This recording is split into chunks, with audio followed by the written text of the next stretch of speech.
இன்றைக்கு ஆண்டவர் நம்மை ஆதரிக்கிறவர்களாய் மாற்ற போகிறார். ஹalleluya.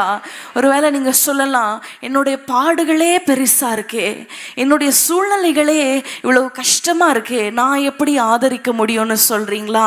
ஒரு வசனத்தை எடுத்து வாசிக்கலாம். ஏசாயா 52:1-2 வசனங்களை மாத்திரம் வாசிக்கலாம். ஏசாயா 52:1-2. எழும்பு எழும்பு சீயோனே, பரிசுத்த நகரமாகிய எருசலேமே, உன் அலங்கார வஸ்திரங்களை உடுத்திக்கொள். விருத்த சேதனம் இல்லாதவனும் அசுத்தனும் இனி உன்னிடத்தில் வருவதில்லை. தூசியை உதறிவிட்டு எழுந்திரு, எருசலேமே வீற்றிரு. சிறைப்பட்டு போன சீயோன் குமாரத்தியே, உன் கழுத்தில் உள்ள கட்டுகளை அவிழ்த்து விடு. ஆமென். ஹalleluya. 2ஆம் வசனத்தை பாருங்க. நம்ம எழும்பணும்னா என்ன பண்ணணும்? தூசியை உதறிவிட்டு எழுந்திரு. ஹalleluya. தூசியை உதறிவிட்டு எழுந்திரு. நம்ம எழும்ப விடாதபடிக்கு செய்யற என்னது தெரியுமா? பெரிய பெரிய பெரிய பெரிய பிரச்சனை கிடையாது, தூசி தான். சொல்லுங்க, தூசி தான். அது ஒரு தூசி தான். உங்க குடும்ப பாரம் ஒரு தூசி தான், இல்லையா? உங்க கஷ்டங்கள் எழும்ப விடாதபடிக்கு உங்க அமுத்து அப்படி அழுத்ததில்ல. சில நேரம் எழுந்து உட்கார்ந்து ஜெபிக்க கூட முடியல. அப்படிப்பட்ட பாரம் அது ஒரு தூசி தான். சொல்லுங்க, அது ஒரு தூசி தான். இன்றைக்கு நம்ம தூசியை உதறி விட்டு எழும்ப போகிறோம். வாயில திறந்து சொல்லுங்க, நான் தூசியை உதறி விட்டு எழும்ப போகிறேன். நான் ஒரு பெவையாளா எழும்ப போகிறேன். வாயில திறந்து சொல்லுவீங்களா? யாரும் வாய்களை திறக்க மாட்டேங்கிறீங்க. தூசியை உதறி விட்டு எழும்ப போகிறோம். நாம் ஒரு சேனையா எழும்ப போகிறோம். ஹalleluya. ஹalleluya. என்னுடைய வாழ்க்கையில நான் சொல்லணும்னா, எனக்கு தெரியும், எனக்கு ஆண்டவர் ஒரு அழைப்பை வைத்திருக்கிறார், எனக்கு ஒரு ஊழியத்தை வைத்திருக்கிறார் என்று எனக்கு தெரியும். ஆனால் இவ்வளோ சீக்கிரமாக என் மேலே இவ்வளோ ஒரு பெரிய பாரம் விழும் நான் நினைக்கவே இல்லை. நான் நினச்சேன், எங்கள் அம்மாகிட்ட இருந்து எங்கள் அப்பாகிட்ட இருந்து உட்கார்ந்து ஸ்லோவாக என் கண்ணனோடு இணைந்து அப்படி நான் அவங்களுக்கு பேக்கப் பண்ணி எங்கள் அம்மாவோட சேர்ந்து நான் ஊழியத்தில் அநேக காரியங்களை கற்றுக்கொண்டு அப்புறம் என்னுடைய மிட் ஏஜில் இல்லைன்னா என்னுடைய 40+ நான் ஒரு பிரசங்கியாராய் மாறுவேன்னு நான் நினச்சேன். ஆனால் ஆண்டவர் என்னை மேலே வைத்த திட்டம் வேறு. என்னோட தாயார் இறக்கும் பொழுது I was pregnant, 7 months pregnant. அப்போது அதுக்கு முன்னாடி நான் எங்கள் வீட்டுக்கு வரும்போதெல்லாம் உங்களுக்கு தெரியும் இல்லையா, டெய்லி ஜீசஸ் மீட்ஸ் மினிஸ்ட்ரீஸில் ஆன்லைன் மீட்டிங் டெய்லி நடக்கும். அப்போ நாங்கள் வரும்போதெல்லாம் நாங்கள் ஊழியம் செய்வேன். ஆனால் நான் ப்ரெக்னென்ட் ஆகும்போது எங்கள் அம்மா என்கிட்ட சொல்லுவாங்க, நீ ஊழியம் செய்யலைனாலும் பரவாயில்ல, இது உன்னோட ரெஸ்டிங் ஃபேஸ், நீ ரெஸ்ட் எடுக்கணும், உனக்கு டயர்டாக இருந்தால் படுத்துக்கோ, உனக்கு முடியலைன்னா படுத்துக்கோ, நீ பாடணும்னு அவசியம் இல்லை, நீ ஸ்ட்ரெயின் பண்ணாத அப்படின்னு சொல்லுவாங்க. ஆனால் திடீர்னு யாருமே நினைக்கல என் தாயார் மரித்து போனாங்க. அப்போ பார்த்தீங்கன்னா நான் 9th month எங்கள் வீட்டுக்கு வரலான்னு யோசித்து பிளான் பண்ணியிருந்தோம். ஆனால் என்னோடய தாயார் இறந்ததுனால 1 மாதத்தில் என்னோடய அண்ணனோட திருமணம். வீட்டில் எப்படி யார் கவனிப்பா அப்பாவை? சமையல் காரியங்கள் நம்ம பெண்களுக்கு தெரியும்ல, ஒரு நாள் என்ன சமைக்கிறதுன்னு பிளான் பண்ணுறது எவ்வளோ பெரிய ஒரு டாஸ்க் இல்லையா? ஸோ காலையில் என்ன சமைக்கிறது, அப்பாவுக்கு என்ன சமைக்கிறது, அண்ணனுக்கு என்ன சமைக்கிறது, மத்தியானம் என்ன சமைக்கிறது, அது போக ஜூம் மீட்டிங், மத்தியானம் ஜூம் மீட்டிங் பண்ணணும், ஈவினிங் மீட்டிங் பண்ணணும், ஈவினிங் மீட்டிங்கில் ப்ரேயர் நடத்தணும், ஆல் நைட் ப்ரேயர் நடத்தணும். சும்மா போய் நின்னா ஜெபிக்க முடியுமா? அதுக்காக உட்கார்ந்து ப்ரிப்பேர் பண்ணணும். அப்போது பாரம் எல்லாம் அழுத்தம். என்ன செய்வது? எனக்கு ஏன் இவ்வளோ பாரம், இவனுக்கு ஏன் இவ்வளோ பாரம், ஏன் என் ஆண்டவர் இப்படி நடத்துகிறார் என்று நான் சொல்லும் பொழுது ஆண்டவர் சொன்னார், நான் உனக்கு சொல்லி கொடுப்பேன். ஹalleluya. நான் யோசித்தேன், எங்கள் அம்மாகிட்ட இருந்து எங்கள் அம்மாவுக்கு உண்மையை சொல்லும் போது தான் அவங்களுக்கு அவ்வளோ பைபிள் நாலேஜ், அவ்வளோ ஸ்பிரிச்சுவல் எக்ஸ்பீரியன்சஸ் உண்டு. எல்லாமே இப்படி போயிருச்சே, நான் எங்கே போவேன், நான் யார்கிட்ட கேட்பேன், யார்கிட்ட போய் நான் கற்றுக்கொள்வேன்னு சொல்லும் பொழுது ஆண்டவர் என்கிட்ட பேச தொடங்கினார். நான் உனக்கு சொல்லி தருவேன். ஹalleluya. ஒவ்வொரு நாளும் ஆண்டவரிடத்துல சொல்லுவேன், ஆண்டவரே நீங்க என்னை நிற்க வைக்கிறீங்க, எனக்கு தெரியாது, எனக்கு ஒன்றும் தெரியாது, நீங்க தான் எனக்கு சொல்லி தரணும்னு சொல்லும் பொழுது அவ்வளவு அழகாய் ஒவ்வொரு நாளும் என்ன ஜெபம் நடத்தணும், என்ன வசனங்கள், அந்த வசனங்கள் எல்லாம் நான் இதற்கு முன்னாடி நான் வாசித்திருக்கேன், நான் கூட சில நேரம் தெரியாது, ஆண்டவர் எனக்கு அப்படியே ஞாபகப்படுத்துவார். இன்றைக்கு நீங்க ஒருவேளை சொல்லலாம், நான் ஒன்றுமே கிடையாது, நான் எப்படி போய் நான் ஊழியம் செய்ய முடியும், நான் எப்படி போய் நிற்க முடியும், என்னை நிற்க வைத்தார் என்று என்றால் உங்களையும் நிற்க வைக்க அவர் உண்மையுள்ளவராய் இருக்கிறார். அன்றைக்கு மோசே சொன்னா, நான் திக்குவாயேன், என்னால் ஒன்றுமே செய்ய முடியாது. ஆண்டவர் சொன்னார், நீ போக வேண்டியதுதான் உன் வேலை. என்கிட்ட ஆண்டவர் சொன்னார், நீ போய் நிற்க வேண்டியதுதான் உன் வேலை, பேசுவது நான். ஹalleluya. உங்களை பயன்படுத்துவது ஆண்டவர். ஏன்னா ஆண்டவர் சொல்லுகிறார், பலத்தினாலும் அல்ல, பராக்கிரமத்தினாலும் அல்ல, ஆவியினாலே ஆகும். என்னுடைய படிப்போ, என்னுடைய பைபிள் நாலேஜோ, என்னுடைய மெடிடேஷன் டைமோ கிடையாது, ஆண்டவருடைய ஆவியினாலே ஆகும். அதற்காக யாரும் பைபிள் வாசிக்காதீங்க, பைபிள் வாசிக்க தேவையில்லைன்னு சொல்லலை, வாசிக்கணும். ஆனால் பயன்படுத்துவது ஆண்டவர். ஹalleluya, ஹalleluya. பிரியமானவர்களை, கடந்த 2 நாட்களாக நம்ம ஆதரிக்கணும். எப்படி ஆதரிக்கலாம், எப்படியெல்லாம் ஊழியம் செய்யலாம், எப்படி நம்ம ஆண்டவருக்காக எழும்பலாம் என்று பார்த்தோம் இல்லையா? இன்று நம்ம என்ன பார்க்க போறோம் தெரியுமா? நம்ம ஆதரிக்கிறவர்களா எழும்பும் பொழுது, நம்ம ஆண்டவருக்காக எழும்பும் பொழுது, ஆண்டவர் நம்ம வாழ்க்கையில் செய்கிற காரியங்களை குறித்து நம்ம தியானிக்க போகிறோம். ஹalleluya. நம்ம செய்கிற ஒவ்வொரு காரியத்திற்கும் ஒரு பலன் உண்டு. விசுவாசிக்கிறீங்களா? நம்ம செய்கிற ஒவ்வொரு சின்ன காரியத்திற்கும் பலன் உண்டு. ஒரு கலசம் தண்ணி கொடுத்தாலும் அதற்கு பலன் உண்டு. அதே நேரத்தில் ஒருத்தரை ஏளனமா நீங்கள் ஒரு சின்ன பார்வை பார்த்தீங்கன்னாலும் அதற்கு ஒரு பலன் உண்டு. ஒன்றும் அப்படியே போயிடாது. நீங்க செய்யற ஒவ்வொரு காரியத்திற்கும் ஒரு பலன் உண்டு. அதனால நம்முடைய ஆக்ஷன்ஸ்ல, நம்முடைய வார்த்தைகள்ல ரொம்ப கேர்ஃபுல்லா இருக்கணும். ஹalleluya. சரி, இன்றைக்கு ஆண்டவர் நம்மோடு பேச போகிற காரியத்தை நான் சொன்னேன். ஆதரிக்கிறதுனால தேவன் நம்ம வாழ்க்கையில செய்கிற ஆசீர்வாதங்களை குறித்து நம்ம பார்க்க போகிறோம். யோசுவா 2ஆம் அதிகாரத்துக்கு திருப்பிக் கொள்ளுங்க. யோசுவா 2ஆம் அதிகாரம் 1ஆம் வசனத்தை வாசிக்கலாம். வேவுக்காரராகிய 2 மனுஷரை ரகசியமாய் வேவு பார்க்கும்படி அனுப்பி, நீங்கள் போய் தேசத்தையும் எரிகோவையும் பார்த்து வாருங்கள் என்றான். அவர்கள் போய் ராகாப் என்னும் பெயர் கொண்ட வேசியின் வீட்டுக்குள் பிரவேசித்து அங்கே தங்கினார்கள். ராகாப் என்னும் பெயர் கொண்ட வேசியின் வீட்டுக்குள் பிரவேசித்து அங்கே தங்கினார்கள். 4ஆம் வசனத்தை வாசிக்கலாமா? அந்த ஸ்திரீ அவ்விரண்டு மனுஷரையும் கொண்டு போய் அவர்களை ஒளித்து வைத்து, மெய்தான், என்னிடத்தில் மனுஷர் வந்திருந்தார்கள், ஆனாலும் அவர்கள் எவ்விடத்தாரோ எனக்கு தெரியாது. 6ஆம் வசனம். அவள் அவர்களை வீட்டின் மேல் ஏற பண்ணி வீட்டின் மேல் பரப்பப்பட்ட சணல் தட்டைகளுக்குள்ளே மறைத்து வைத்திருந்தாள். ஆமேன். இந்த சம்பவம் யாருக்கு தெரியாதுன்னு சொன்னா யாருமே கையெழுத்த மாட்டீங்க. இந்த சம்பவம் எல்லாருக்குமே தெரியும். யோசுவா வேவுக்காரரை எரிகோ பட்டணத்துக்கு அனுப்பும் பொழுது அவங்க போய் ஒரு வீட்டுக்குள்ள பிரவேசிக்கிறாங்க. அது யாருடைய வீடு? ராகாபுடைய வீடு. ராகாப் என்பவள் ஒரு வேசி. அந்த ஸ்திரீ என்ன செய்கிறாங்கன்னு பார்க்கும் பொழுது 6ஆம் வசனத்துல அவர்களை வீட்டின் மேல் ஏற பண்ணி வீட்டின் மேல் பரப்பப்பட்ட சணல் தட்டைகளுக்குள்ளே மறைத்து வைத்தாள். ஹalleluya. மறைத்து வைத்தாள். வாய்களை திறந்து சொல்லுங்க, மறைத்து வைத்தாள். அது ஒரு வேசி தான். அவளுடைய பேக்ரவுண்ட் ஒரு வேசியான ஒரு வாழ்க்கை தான். ஆனா அவளுக்கு தெரிந்தது இது தேவனுடைய ஜனங்கள். ஹalleluya, ஹalleluya. தேவனாகிய ஆண்டவர் இவர்களோடு இருக்கிறார், நம்ம இவங்களுக்கு ஆதரவு செய்யணும் என்ற அந்த ஒரு விஷன் இருந்ததுனால அவங்க என்ன செய்யறாங்க? மறைத்து வைக்கிறாங்க. எந்த சூழ்நிலையில தெரியுமா? அங்க ராஜா ஆட்களை அனுப்புகிறார். இங்க வந்தாங்களாமே, இருக்கிறாங்களா என்று கேட்டா வந்தாங்க, எனக்கு தெரியாது என்று சொல்லுகிறாள். ஒருவேளை ராஜாவுடைய ஆட்கள் கண்டுபிடிச்சிருந்தா ராகாவுடைய சூழ்நிலை யோசித்து பாருங்களேன். நம்ம இடத்துல யாராவது அப்படி ஒரு சிச்சுவேஷன்ல இருக்கிறோம்னா நம்ம என்ன செய்வோம்? ஆமா மேல இருக்கிறாங்க, எனக்கு தெரியாது சார், என்னை விட்டுருங்க அப்படின்னு சொல்லுவோம். ஆனா ராகா பாருங்க, அங்க தன்னுடைய உயிரை பணைய வைத்து அங்க ஒரு காரியத்தை செய்கிறாங்க. தேவ ஜனங்களுக்கு ஆதரவா இருக்கிறாங்க. ஹalleluya.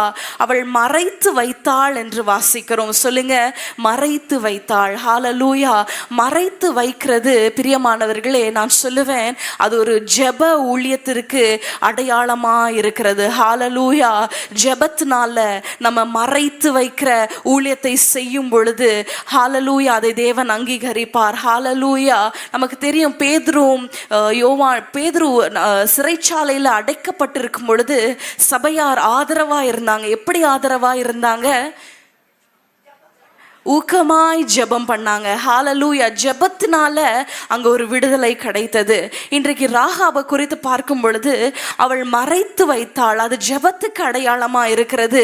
என்னாகமம் 16ஆம் அதிகாரத்துக்கு திருப்பிக் கொள்ளலாமா? என்னாகமம் 14, 16, 47, 46 வசனங்கள். என்னாகமம் 16, 47, 46 வசனங்கள். மோசே சொன்னபடி ஆரோன் அதை எடுத்துக்கொண்டு சபையின் நடுவில் ஓடினான். ஜனங்களுக்குள்ளே வாதை தொடங்கி இருந்தது. அவன் தூபவர்க்கம் போட்டு ஜனங்களுக்காக பாவ நிவர்த்தி செய்து செத்தவர்களுக்கும் உயிரோடு இருக்கிறவர்களுக்கும் நடுவே நின்றான். அப்பொழுது வாதை நிறுத்தப்பட்டது. ஹalleluya. ஆரோன் ஒரு காரியத்தை செய்றாங்க. தூப வர்க்கத்தை போட்டு செத்தவர்களுக்கும் உயிரோடு இருக்கிறவர்களுக்கும் நடுவாக போய் நிற்கும் பொழுது அந்த தூபம் ஆண்டவர் சந்நிதியை எட்டும் பொழுது அங்க பார்க்கிறோம். ஹalleluya. வாதை நிறுத்தப்பட்டது. ஹalleluya. ஹalleluya. சங்கீதம் 141 சங்கீதம் 2ஆம் வசனத்தை நம்ம வாசிக்கலாமா? சங்கீதம் 141, 2. என் விண்ணப்பம் உமக்கு முன்பாக தூபமாகவும் என் கையெடுப்பு அந்திபலியாகவும் இருக்க கடவுளே. எல்லாரும் சேர்ந்து வாசிக்கலாமா? என் விண்ணப்பம் உமக்கு முன்பாக தூபமாகவும் என் கையெடுப்பு அந்திபலியாகவும் இருக்க கடவுது. ஹalleluya. இன்றைக்கு ஜெபிக்கிற ஜெபம் ஒரு பாதுகாப்பை கொண்டு வரும். ஹalleluya. நம்முடைய ஜெபம் அது ஒரு தூபமா எழும்பி ஆண்டவருடைய சந்நிதியில எட்டி அது ஒரு பாதுகாப்பை கொண்டு வரும். ஹalleluya. எத்தனை பேருக்கு நான் சொல்லுகிறது புரியுது? கைகள் உயர்த்தி காட்டுங்க. இன்றைக்கு நம்ம ஜெப தூபத்தை ஏறெடுக்கும் பொழுது அது ஒரு ஆதரவு. ஹalleluya.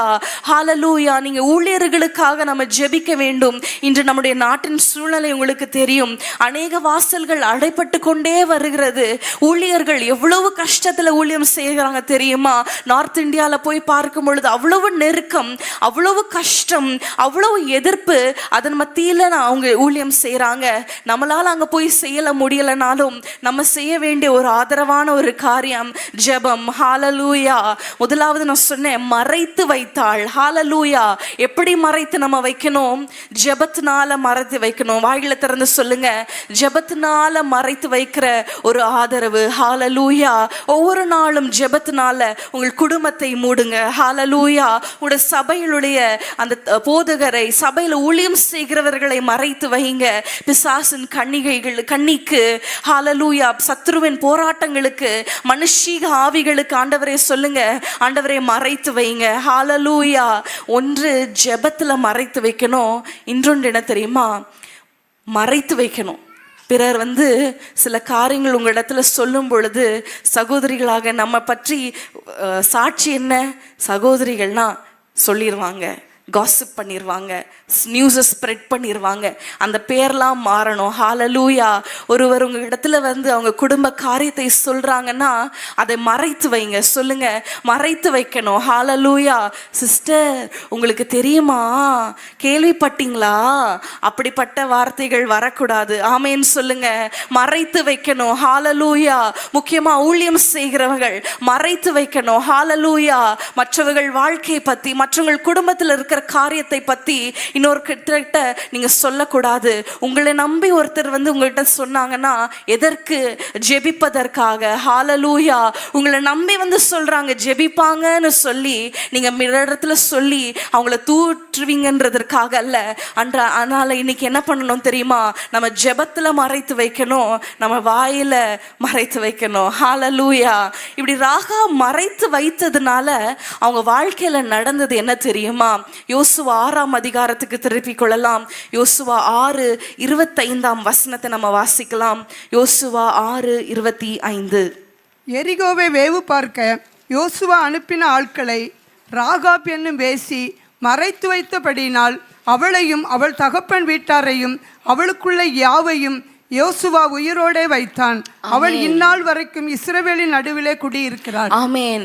அவளுக்குண்டான யாவையும், ஹalleluya, அவளையும் அவன் தகப்பன் வீட்டாரையும் அவளுக்குள்ள யாவையும் யோசுவா உயிரோடே வைத்தான். ஹalleluya. அவளுடைய குடும்பம் காக்கப்பட்டது. ஹalleluya. அவள் செய்த அந்த தயவு, அவள் செய்த அந்த ஆதரவு தன்னுடைய குடும்பத்திற்கே ஒரு பாதுகாப்பை கொண்டு வந்தது. ஹalleluya. கரங்களை உயர்த்தி சொல்லுங்க ஹalleluya. இன்னொரு காரியத்தை நம்ம பார்க்கிறோம். அவள் இந்நாள் வரைக்கும் இஸ்ரவேலின் நடுவில் குடியிருக்கிறாள். ஹalleluya. அவளுடைய ஒரிஜினல் குடியிருப்பு எங்க சொல்லுங்க பார்க்கலாம். எருசலேமின் மதில்ல இருந்தாங்க இல்லையா? எரிகோவின் மதில்ல இருந்தாங்க இல்லையா? எரிகோ என்றால் சாபத்துக்கு அடையாளமா இருக்கிறது. அது சாபமான ஒரு இடம். ஹalleluya, ஹalleluya. ஆனா இங்க பாருங்க, அவங்க ஆதரித்ததுனால அவங்க எங்க இருக்கிறாங்க? இஸ்ரவேலின் நடுவில் இன்றும் வாசம் செய்கிறாங்க. ஹalleluya. இஸ்ரவேல் என்றால் தேவனால் ஆசீர்வதிக்கப்பட்ட குடும்பம். ஹalleluya. தேவனால் தெரிந்து கொள்ளப்பட்டவர்கள். ஒருவேளை இன்றைக்கு நீங்க சொல்லலாம், என்னுடைய பிள்ளைகள் இப்படி இருக்கிறாங்களே, அவங்களுடைய வாழ்க்கை என்னமாய் முடியும் நீங்க யோசிக்கலாம். இன்றைக்கு நீங்க எழும்பும் பொழுது, நீங்கள் ஆதரிக்கிறவர்களாய் எழும்பும் பொழுது, நீங்க மற்றவர்களுக்காக நீங்க ஜெபிக்கும் பொழுது, இன்றைக்கு ஒருவேளை உங்களுடைய குடும்பமோ உங்களுடைய பிள்ளைகளுடைய வாழ்க்கையோ மற்றவர்கள் பார்த்து கேள்விக்குறியா இருக்கலாம். ஆனால் நீங்க ஆதரிக்க எழும்பும் பொழுது ஆண்டவர் ஹalleluya அவங்க ஃபியூச்சரை செட்டில் பண்ணுவார். ஹalleluya, ஹalleluya. அவர்களுடைய எதிர்காலத்தை அவர் பார்த்து கொள்வார். எதிர்காலத்தை மாற்றி அமைப்பார். இன்றைக்கு நீங்க கூட சொல்லலாம், இவன் எங்க உருப்பட போறான், இவனுடைய வாழ்க்கை எப்படி ஆக போகுது, நீங்க ஒரு வேளை கலக்கத்தோடு வந்திருக்கலாம். ஆனா இங்க பாருங்க, ராகாபுடைய ஹிஸ்டரியே மாறிடுச்சு. ஹalleluya, ஹalleluya. அவளுடைய சந்ததியில தான் இயேசு பிறந்தார். ஹalleluya. அது இயேசுவின் வம்சம்னு சொல்லப்பட்டிருக்கிறது இல்லையா? மத்தேயு 1ஆம் அதிகாரத்துல வேசியின் சந்ததி என்று சொல்லப்படல, அது இயேசுவின் வம்சம். சொல்லுங்க, இயேசுவின் வம்சம். ஹalleluya, ஹalleluya. விசுவாசிகளுடைய பட்டியல்ல அவளுடைய பேர் வரும்படி ஆண்டவர் கிருபை செய்தார். ஏன் தெரியுமா? அவள் செய்த அந்த காரியம், அவள் செய்த அந்த தயவு, அவள் செய்த அந்த ஆதரவு. ஹalleluya. இன்றைக்கு எத்தனை பேர் சொல்ல போறீங்க, நான் எழும்ப போறேன், நான் ஜெப ஊழியத்தை செய்ய போகிறேன். ஹalleluya. கரங்களை உயர்த்தி சொல்லுங்க, நான் ஜெப ஊழியத்தை செய்ய போகிறேன், நான் ஆதரிக்க போறேன். எப்படி? என் முழங்கால்னால. ஹalleluya. நான் என் முழங்கால்னால. அவங்களுடைய சிச்சுவேஷன் ஒரு கிரிட்டிக்கலான ஒரு சிச்சுவேஷன் தான். எபிரேய மருத்துவச்சிகள் என்ன செஞ்சாங்க? அந்த ஆண் பிள்ளைகளை காப்பாற்றினாங்க. எந்த சிச்சுவேஷன்ல? பார்வோனின் கட்டளை எதிராக இருக்கும் பொழுது அவங்க அங்க உதவி செய்தார்கள். ஹalleluya. ஆதரித்தாங்க, காப்பாற்றினாங்க. அதனால ஆண்டவர் அவங்க எபிரேய ஸ்திரீகளுடைய குடும்பங்களை, மருத்துவச்சின் குடும்பங்களை தழைக்கும்படி செய்தார். ஹalleluya. அவங்க குடும்பமே இல்லாம இருந்தாங்க, அவங்களுக்கு ஒரு குடும்பத்தை ஏற்படுத்தினார். இன்றைக்கு உங்கள் குடும்பத்தை ஆசீர்வதிக்க நீங்க எழும்பணும். ஹalleluya. உங்கள் முழங்கால்களை நீங்க முடக்குவீர்கள் ஆனால், ஹalleluya, மற்றவர்களுக்காக நீங்க ஜெபிப்பீங்கன்னா ஆண்டவர் உங்கள் குடும்பத்தை அவர் பார்த்து கொள்வார். கண்களை மூடி ஜெபிக்கலாமா இந்த காரியத்திற்காக? ஆண்டவரே, அப்பா, நான் அன்றைக்கு ஒரு ராகாப், ஒரு வேசி தான், ஆண்டவரை அறியாத ஒரு ஸ்திரீ தான். ஆனா அவள் செய்த ஒரு காரியம் அவளுடைய குடும்பத்தின் சரித்திரத்தை மாற்றினது. ஹalleluya. அந்த குடும்பத்தில் உள்ள அந்த பெயரை மாற்றப்பட்டது. இன்றைக்கு ஒருவேளை ஒரு நெகட்டிவ் நேமோட நீங்க வாழ்ந்து கொண்டிருக்கலாம், நெகட்டிவ் நேமோட வாழ்ந்து கொண்டிருக்கலாம், நிந்தையாய் வாழ்ந்து கொண்டிருக்கலாம், குடும்பத்தினர் மத்தியில நிந்தைக்குள்ளாக்கப்பட்டிருக்கலாம். ஆனா உங்க வாழ்க்கையில ஒரு மாற்றத்தை ஏற்படுத்த கூடுமானால் அது ஆண்டவரால் மாத்திரமே கூடும். ஹalleluya. நீங்கள் எழும்புவீர்களானால் உங்கள் குடும்பம் தழைக்கும். ஹalleluya. நீங்க எழும்புவீர்களானால் உங்களுடைய பிள்ளைகளுடைய வாழ்க்கை மாறும். ஹalleluya. நீங்கள் எழும்புவீர்களானால், நீங்கள் ஜெபிப்பீர்களானால் உங்களுடைய பிள்ளைகளுடைய வாழ்க்கை செட்டில் ஆகும். ஹalleluya. ஆண்டவர் பார்த்து கொள்வார். சொல்லுங்க, ஆண்டவர் நீர் பார்த்து கொள்வீரப்பா, நீர் பார்த்து கொள்வீரப்பா. இன்றைக்கு நான் எழும்புகிறேன் ஆண்டவரே, என் குடும்பத்தை நீர் பார்த்து கொள்ளும். சொல்லுங்க, வாய்களை திறந்து ஜெபிங்க. ஆண்டவரே, நான் என் குடும்பம் என்று வாழ்ந்தேன், என்னுடைய பிரச்சனைகளே பார்த்து வாழ்ந்தேன். இன்றைக்கு நான் ஒரு முடிவு எடுக்கிறேன்ப்பா, உமக்காக, உம்முடைய ராஜ்யத்திற்காக, உம்முடைய ஊழியர்களுக்காக நான் ஜெபிப்பேன். நான் ஜெப தூபம் ஏறெடுப்பேன். சொல்லுங்க, நான் விண்ணப்பம் ஜெபமாகவும் என் கையெடுப்பு அந்தி பலியாகவும் இருக்கும். ஹalleluya. அப்பா, நான் உம்முடைய சமூகத்துல இந்த தீர்மானத்தை எடுக்கிறேன். என் குடும்பத்தை நீர் பார்த்து கொள்ளும். என் குடும்பத்தை நீர் பார்த்து கொள்ளும். என்னுடைய பிள்ளைகளுடைய வாழ்க்கைய செட்டில் பண்ணுங்கப்பா. என்னுடைய பிள்ளைகளுடைய வாழ்க்கை இன்னைக்கு பார்க்கும் பொழுது ஒரு கஷ்டமா இருக்கிறது, கேள்விக்குறியா இருக்கிறது. ஆனால் ராகாபுடைய வம்சத்தை நீர் ஆசீர்வதிக்க கூடுமானால் எங்களுடைய வம்சத்தை ஆசீர்வதிக்க நீர் போதுமானவரா இருக்கிறீரப்பா. எங்கள் ஜெபத்தை கேட்டதற்காக ஸ்தோத்திரம். இயேசுவின் நாமத்தினால பிதாவே, ஆமென். ஆண்டவர் உங்களுக்கு கொடுத்த ஒவ்வொரு வாக்குத்தத்தமும் பலிக்கும். ஹalleluya. நாம் குறுகி போவதில்லை. ஹalleluya. அவர் மகிமைப்படுத்துவார். ஹalleluya. இன்றைக்கு சூழ்நிலை ஒருவேளை தலைகீழா இருக்கலாம். இன்றைக்கு ஒரு சூழ்நிலை பார்க்கும் பொழுது இது எப்படி ஆகும் என்று இருக்கலாம். ஆனால் ஆண்டவர் எல்லாவற்றையும் ஹalleluya அதின் காலத்துல நேர்த்தியாய் செய்து முடிப்பார். ஒரே ஒரு தடவை சொல்லலாமா? குறுகிட மாட்டோம், குன்றிட மாட்டோம், கரையில்லா தேவனின் வாக்கு. குன்றிட மாட்டோம், குன்றிட மாட்டோம், கரையில்லா தேவனின் வாக்கு. அமர்ந்து கொள்ளலாமா? ஆமென். இன்னொரு காரியத்தை நம்ம தியானிக்க போகிறோம். 1 சாமுவேல் 19ஆம் அதிகாரம் 1, 2, 3 வசனங்கள். 1 சாமுவேல் 19, 1, 2. தாவீதை கொன்று போடும்படிக்கு சவுல் தன் குமாரனாகிய யோனத்தானோடும் தன் ஊழியக்காரர் எல்லாரோடும் பேசினான். வாசிங்க. சவுலின் குமாரனாகிய யோனத்தானோ தாவீதின் மேல் மிகவும் பிரியமாயிருந்தான். அதனால் யோனத்தான் தாவீதுக்கு அதை அறிவித்து, என் தகப்பனாகிய சவுல் உம்மை கொன்று போட வகை தேடுகிறார். இப்போதும் நாளை காலமே நீர் எச்சரிக்கையாயிருந்து மறைவான இடத்தில் ஒளித்து கொண்டிரும். ஹalleluya.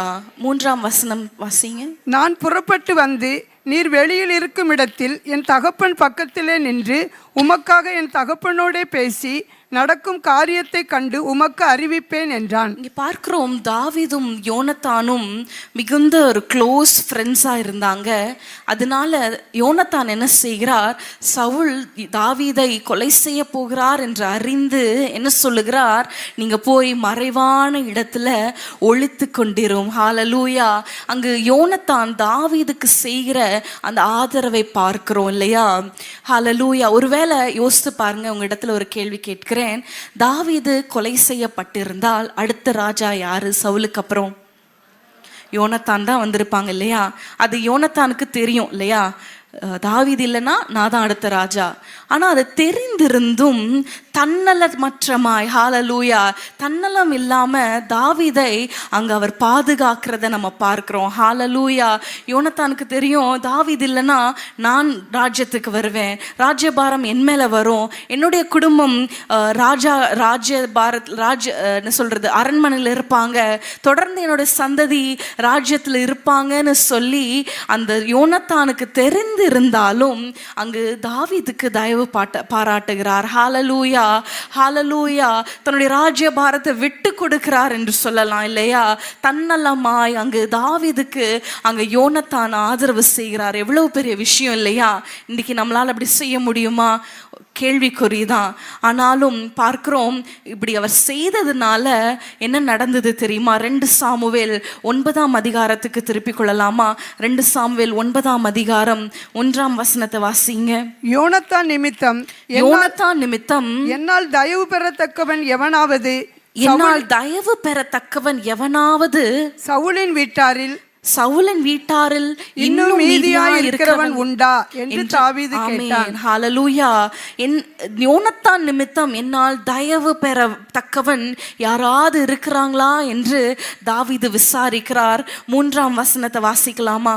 அப்பொழுது ராஜா அப்பொழுது ராஜா தேவன் நிமித்தம் நான் சவுலின் குடும்பத்தாருக்கு தயை செய்யும்படி அவன் வீட்டாரில் யாதொருவன் இன்னும் மீதியா இருக்கிறானா என்று கேட்டதற்கு சீபா ராஜாவை பார்த்து இன்னும் யோனத்தானுக்கு ரெண்டு கால்களும் உடமான ஒரு குமாரன் இருக்கிறான் என்றான். ஹல்லேலூயா. இந்த சூழ்நிலையில பார்க்கும் பொழுது சவுல் இறந்துட்டாங்க, யோனத்தான் இறந்துட்டாங்க, தாவீது ராஜாவா இருக்கிறார். அவர் என்ன செய்கிறார்?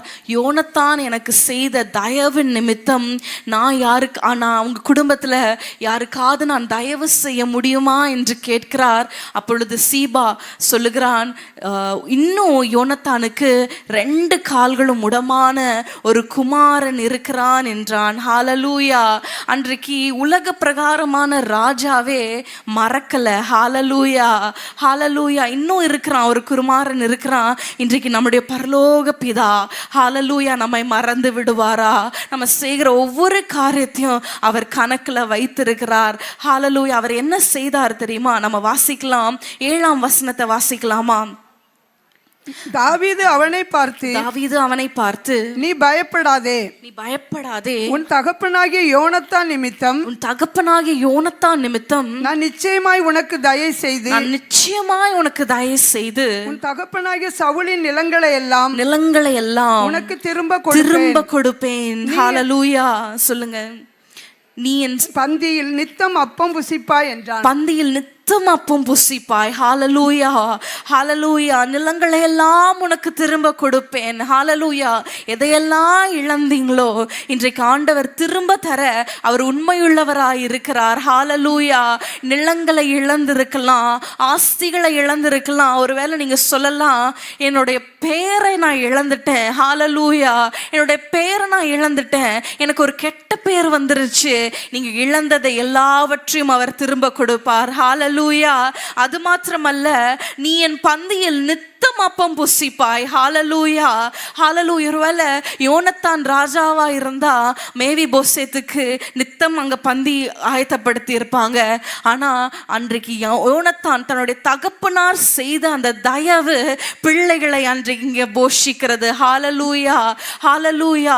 அவன் எங்கோ இருக்கிறான் அப்படின்னு சொல்லி விட்டுறல, திரும்ப எங்க கொண்டு வராங்க?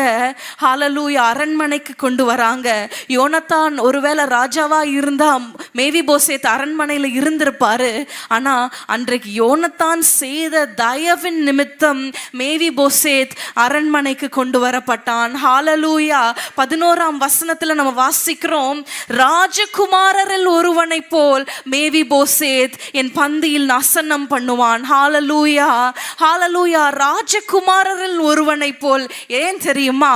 அவன் தகப்பனார் செய்த அந்த தயவு. ஹல்லேலூயா. இன்றைக்கு நீங்க செய்யற ஒவ்வொரு காரியமும் உங்கள் பிள்ளைகளுக்கு ஆசீர்வாதமாய் மாறும். ஹல்லேலூயா. ஒருவேளை அதன் பலனை இன்றைக்கு நீங்க பார்க்கலனாலும் உங்கள் சந்ததி பார்க்கும். ஹல்லேலூயா, ஹல்லேலூயா. எல்லாவற்றையும் திருப்பிக் கொள்ளுகிறாங்க.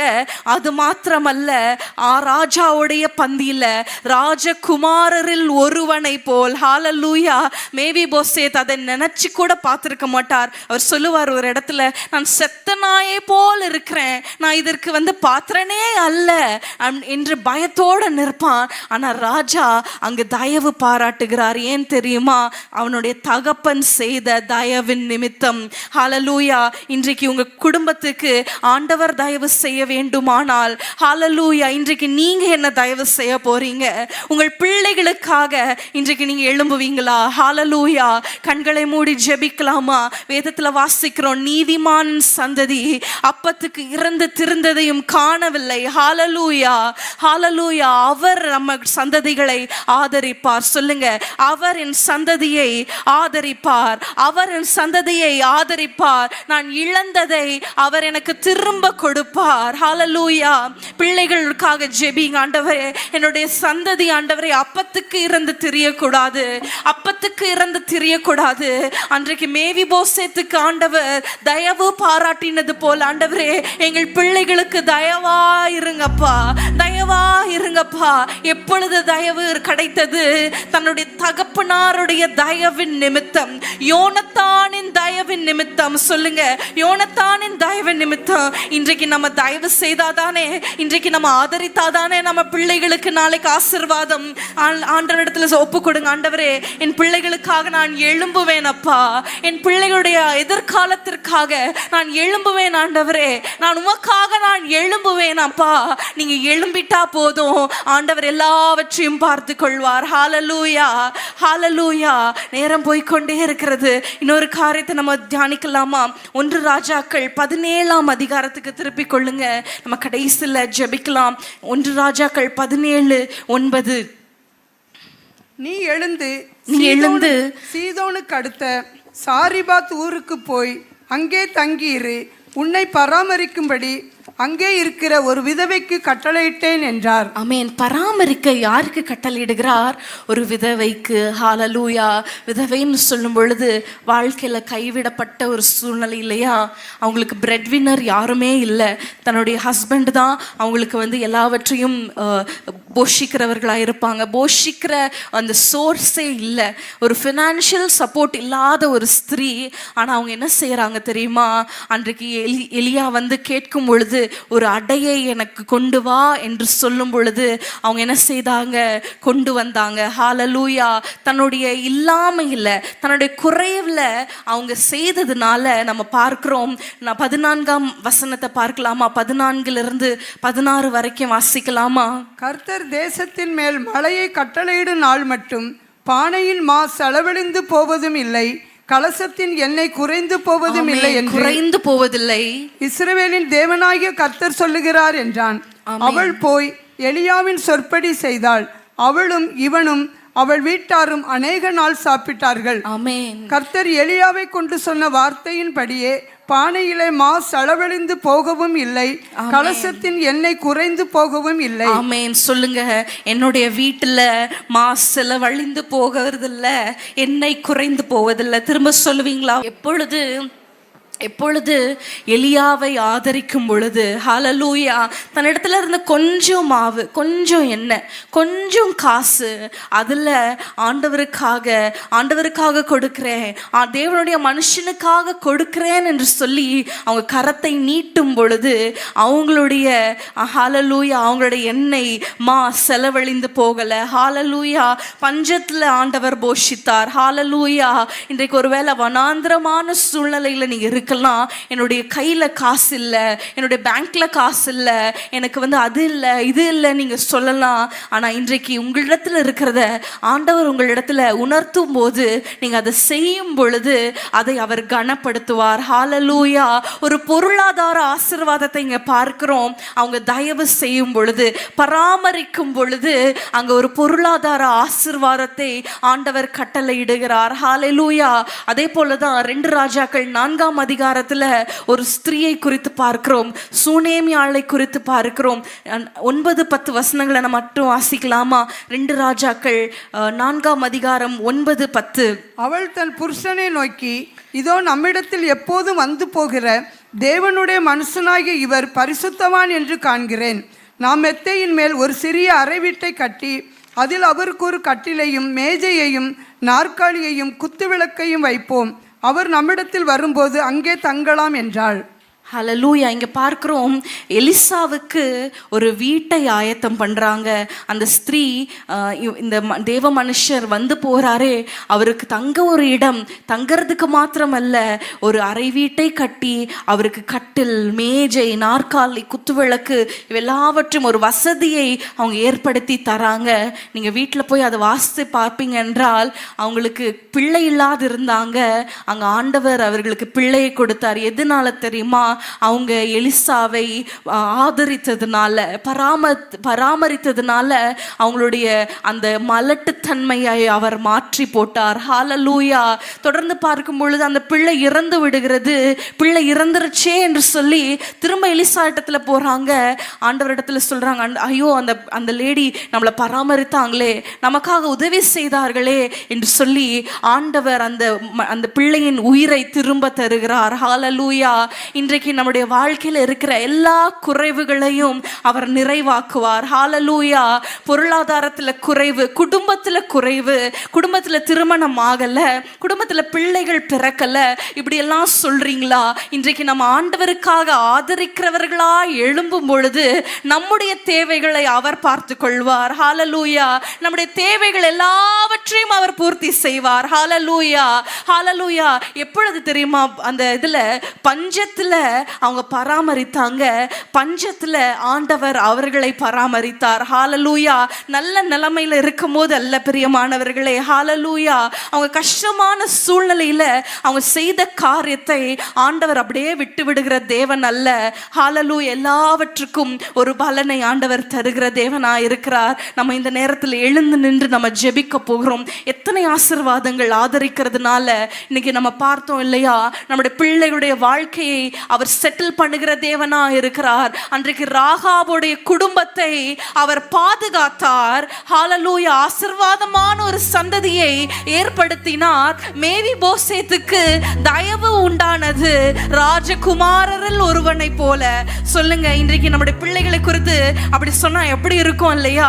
ராஜகுமாரரில் ஒருவனை போல, ஹalleluya, ராஜகுமாரத்திகளில் ஒருவனை போல அவன் அசன்னம் பண்ணுவான். ஹalleluya. சொல்லுங்க, நம்முடைய குடும்பத்துல அந்த சாதாரண ஆசீர்வாதங்கள் அல்ல, பெரிய ஆசீர்வாதங்கள். ஹalleluya.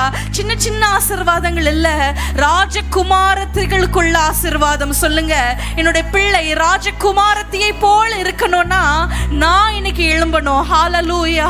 ஹalleluya. ஒரு உதவியுள்ள பாத்திரமாக என்னை மாற்றுங்க. சொல்லுங்க, உதவியுள்ள பாத்திரமாக, எஜமானுக்கு உபயோகமுள்ள பாத்திரமாக. ஹalleluya. சொல்லுங்க, ஆண்டவரே உமக்கு உபயோகமுள்ள பாத்திரமாக, உம்முடைய ராஜ்யத்துக்கு உபயோகமுள்ள பாத்திரமாக, எந்த நற்கிரைகளையும் செய்ய ஆயத்தமாக்கப்பட்ட கனத்துக்குரிய பாத்திரமாக. சொல்லுங்க, எந்த நற்கிரைகளையும் செய்ய ஆயத்தமாக்கப்பட்ட கனத்துக்குரிய பாத்திரமாக என்னை மாற்றுங்கப்பா. ஒருவேளை நீங்க சொல்லலாம், என்னுடைய வாழ்க்கையே இடிந்து போயிருக்கிறதே, என்னுடைய வாழ்க்கையே கேள்விக்குறியா இருக்கிறதே, நான் எப்படி மற்றவர்களுக்கு ஆசீர்வாதமாக மாற முடியும்? நான் எப்படி எழும்ப முடியும்? நீங்க சொல்றீங்களா? என்னுடைய குடிகார கணவன் நிமித்தம் நான் படுகிற நிந்தை அதிகம், என்னுடைய பிள்ளைகளின் நிமித்தம் நான் படுகிற கஷ்டம் அதிகம், நான் அடிக்கிற கண்ணீர் யாருக்கு தெரியும்? எழும்புங்க எழும்புங்கன்னு சொல்றீங்களே, நீங்க சொல்றீங்களா? களிமண் குயவன் கையில கெட்டு போயிருச்சு, அதை குயவன் திரும்ப வணைகிறார். ஆண்டவரிடத்துல சொல்லுங்க, ஆண்டவரே என்னை வணைந்து கொள்ளுங்கப்பா, என்னை வாழ்க்கையை மாற்றுங்கப்பா, என்னுடைய வாழ்க்கை நான் மற்றவர்களுக்கு உபயோகத்தக்கமா இருக்கதாக மாற்றுங்க. குயவனே, என்னை களிமணை போல ஒப்பு கொடுக்கிறேன்னு சொல்றீங்களா? வாயில திறந்து சொல்லுங்க, ஆண்டவரே என்னை களிமண்ணை போல, ஒன்றுமே இல்லை, நான் ஒன்றும் இல்லை, ஆனா உங்க கையில நான் முழுவதுமாய் ஒப்பு கொடுக்கிறேன், நீங்க வணைந்து கொள்ளுங்க. சொல்லுங்க, அப்பா என்னை வணைந்து கொள்ளுங்க, என்னை உபயோகமுள்ள பாத்திரமாய் மாற்றுங்க. சொல்லுவீங்களா? நம்முடைய பாத்திரம் வெறுமையான பாத்திரமா இருக்கலாம், உடைந்த பாத்திரமா இருக்கலாம், அழுக்கான பாத்திரமா இருக்கலாம். ஒருவேளை அந்த பாத்திரத்துல பெருமை காணப்படலாம், தேவையில்லாத எண்ணங்கள் காணப்படலாம், துர்குணம் காணப்படலாம், மற்றவர்களை குறித்து பேசுகிற அந்த புறங்கூறுதல் காணப்படுகிறதா? இன்றைக்கு உடைத்திருங்க, களிமண்ணை போல ஆண்டவரிடத்துல கொடுத்துருங்க. ஏன்னா நம்முடைய பிள்ளைகள் ஆசீர்வதிக்கப்படணுமே, நம்முடைய குடும்பம் ஆசீர்வதிக்கப்படணுமே. இன்றைக்கு நம்ம செய்கிற ஒவ்வொரு காரியத்திற்கும் பலன் உண்டு நம்ம பார்த்தோமே. இன்றைக்கு நம்ம தவறான காரியத்தை செய்தா நாளைக்கு நம்முடைய பிள்ளைகள் பாதிக்கப்படக்கூடாதே, நம்முடைய பிள்ளைகள் வாழ்ந்திருக்கணுமே. என்னோட தாய்க்கு தானே தெரியும் அந்த வேதனை. அன்றைக்கு ஆகார் சொன்னா, என்னுடைய பிள்ளை சாகிறதை என்னால பார்க்க முடியாது. ஒருவேளை இன்றைக்கு நம்முடைய பாவங்கள், நம்முடைய துர்குணங்கள் நம்முடைய பிள்ளைகளுக்கு சாபத்தை வரவிக்க கூடுமானால் இன்றைக்கு ஒப்பு கொடுத்துருங்க. வேண்டாம்ப்பா, என்னுடைய துர்குணம் வேண்டாம், என்னுடைய பெருமை வேண்டாம், என்னுடைய வீண் பேச்சு வேண்டாம். ஆண்டவரிடத்துல சொல்லுங்க. அன்றைக்கு யோனத்தானும் தாவீதும் செய்த உடன்படிக்கை நிமித்தம் அன்றைக்கு மேவி போசேத்துக்கு யோனத்தான் சந்ததிக்கு தயவு கிடைத்தது. நம்முடைய தேவன் உடன்படிக்கைகளின் தேவன். இன்றைக்கு ஆண்டவர் சமூகத்துல ஒரு உடன்படிக்கை செய்வீங்களா? ஆண்டவரே, நான் உமக்காக நான் எழும்புவேன் அப்பா, உம்முடைய ஊழியத்தை செய்வேன் ஆண்டவரே, என்னால் இயன்றதை நான் செய்வேன், அவள் தன்னால் இயன்றதை செய்தாள் என்று சொல்லப்பட்டிருக்கிறது. இன்றைக்கு என்னுடைய முழங்கால்களை நான் முடக்குவேன், மற்றவர்களுக்காக ஜெபிப்பேன் ஆண்டவரே, மற்றவர்களை ஆதரிப்பேன், என்னால் இயன்றதை நான் ஊழியத்திற்கு கொடுப்பேன் ஆண்டவரே, தேவ மனுஷர்களுக்காக ஜெபிப்பேன், ஏழைகளை நான் தாங்குவேன். நான் உடன்படிக்கை செய்றேன்ப்பா, என் பிள்ளைகளை நீர் வாழ வைப்பீராக. சொல்லுங்க, என் பிள்ளைகளின் எதிர்காலத்தை நீங்க பொறுப்படுத்திக் கொள்ளுங்கப்பா. என் பிள்ளை ஆண்டவரே குடிகாரனா இருக்கிறான்ப்பா, என் பிள்ளை பாவத்துல இருக்கிறான்பா, பிள்ளைக்காக நான் ஜெபிக்கிறேன் ஆண்டவரே. இந்த உடன்படிக்கை உம்முடைய சமூகத்துல செய்றேன், நீர் ஆண்டவரே அதை நிறைவேற்றுவீர். நம்முடைய தேவன் உடன்படிக்கைகளின் தேவன். ஹல்லேலூயா. வாக்குத்தத்தம் செய்தாரானால், ஒன்றை அவர் சொன்னாரானால் அவர் செய்து முடிப்பார். இன்றைக்கு நம்ம பெண்களாய் வந்திருக்கிறோம், தாய்மார்களாய் இருக்கிறோம், நம்முடைய பிள்ளைகளுக்காக நாம் தானே ஜெபம் செய்ய முடியும். இன்றைக்கு ஒரு உத்தரவாதம் செய்யுங்க. ஆண்டவரே, நான் எழும்புவேன், நீர் என்னுடைய காரியத்தை மேற்போட்டுக் கொள்ளுங்க, என் பிள்ளைகளுடைய வாழ்க்கையை மேற்போட்டுக் கொள்ளுங்க, என் குடும்பத்தை உங்கள் மேல் போட்டுக் கொள்ளுங்கப்பா. உமக்கு ஸ்தோத்திரம் ஆண்டவரே. நம்ம ஜெபிக்கலாமா? நம்ம பிள்ளைகளுக்காக ஆண்டவரே, ரட்சிப்புக்காக நம்ம ஜெபிக்கலாமா? ஒரு நிமிஷம் ஜெபிச்சு நம்ம முடிக்க போகிறோம். ஹல்லேலூயா. பிள்ளைகளின் ரட்சிப்புக்காக ஜெபிங்க ஆண்டவரே. அவர்களை ஆண்டவரே வேதத்தை தூக்குகிறவர்களாய் மாற்றுவீராக, வசனத்தை வாசிக்கிறவர்களாய் மாற்றுவீராக, குடிகார பிள்ளைகளை நீ தொடுவீராக, துர்குணத்தில் இருக்கிறவர்களை மாற்றுவீராக, துன்மார்க்க வாழ்க்கையை மாற்றுவீராக, கணவனை மாற்றுவீராக, அன்பில்லாத கணவர்களை அன்பினால நிறைப்பீராக. குடும்பத்தில் ஆசீர்வாதம் இல்லை, பொருளாதார ஆசீர்வாதம் இல்லை ஆண்டவரே, குழந்தை இல்லை ஆண்டவரே, திருமணம் நடக்கல ஆண்டவரே, குடும்பத்துல முக்கியமா சமாதானமே இல்லை, ஒருத்தரோட பேசுகிறது இல்ல, கணவன் மனைவியோட பேசுகிறது இல்ல ஆண்டவரே, பிள்ளைகளோட பேசுகிறது இல்ல. இப்படி எத்தனை பேர் இன்றைக்கு கண்ணீரோடு வந்திருக்கிறாங்கப்பா. நீர் அறிவீர் ஆண்டவரே.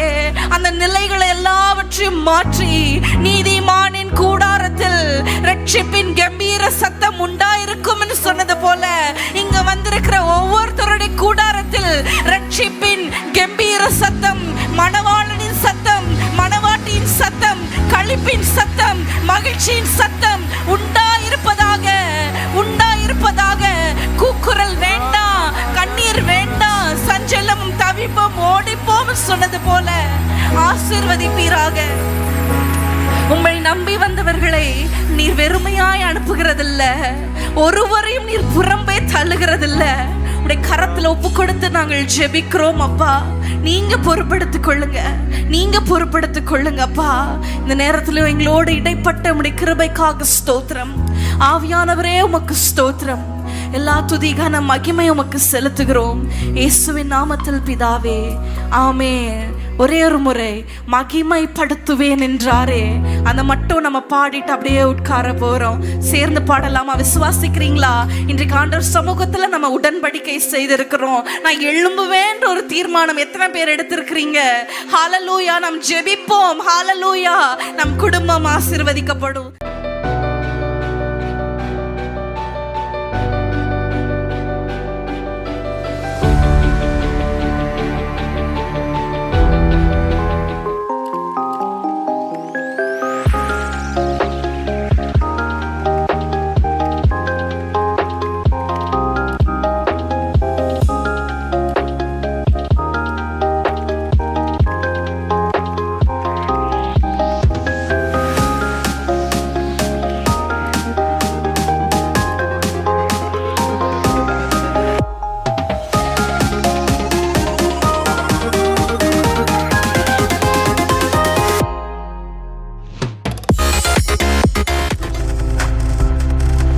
நீங்கள் பார்த்து கொண்டிருப்பது உங்கள் ஜாய் டிவி. உங்கள் துக்கம் சந்தோஷமாய் மாறும்.